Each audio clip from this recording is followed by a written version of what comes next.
This is the VOA Special English Technology Report. Silicon Valley in Northern California is home to many of the world's largest technology companies. These include Apple, Google, Oracle, Intel, Cisco Systems, and Hewlett-Packard. The Valley is also home to the Computer History Museum in Mountain View. It reopened last month after $19 million worth of improvements. The project took nearly 2 years.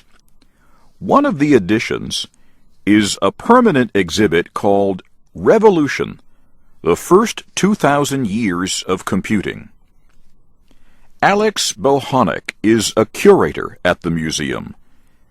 Mr. Bohonic says the new exhibit tells the story of more than 1,000 historical objects.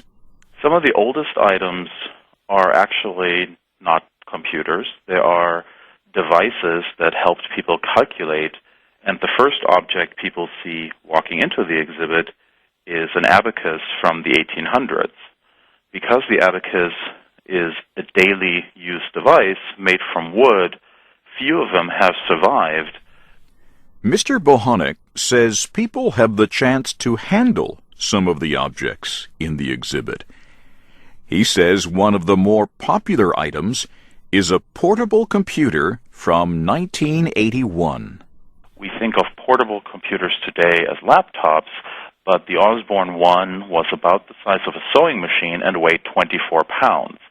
So just being able to pick one of those up will help our visitors understand how difficult portability was about 30 years ago. Visitors to the Computer History Museum can also see parts of one of the earliest large-scale electronic computing devices. The ENIAC, or Electronic Numerical Integrator and Computer, was designed during World War II. There are also pieces from the guidance computer that was used during the Apollo space missions. Mr. Bohonic says the Revolution exhibit is about more than the history of modern computing. He says it tells a much larger story about how these developments have affected society and culture, especially in recent years. The revolution to most people is that computers today are ubiquitous. They're everywhere. If you are crossing a traffic light, there probably is a computer controlling that traffic light. It's not just the laptop or your smartphone that has a computer in it, but they surround us and in some cases are even inside us, like the cardiac pacemaker, one of which we show on the exhibition as well. The Computer History Museum plans to launch an online version of the exhibit in March.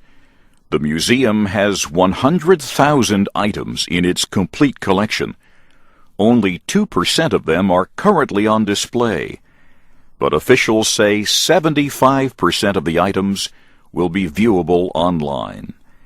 And that's the VOA Special English Technology Report, written by June Sims. Tell us about your interests at voaspecialenglish.com. I'm Christopher Cruz.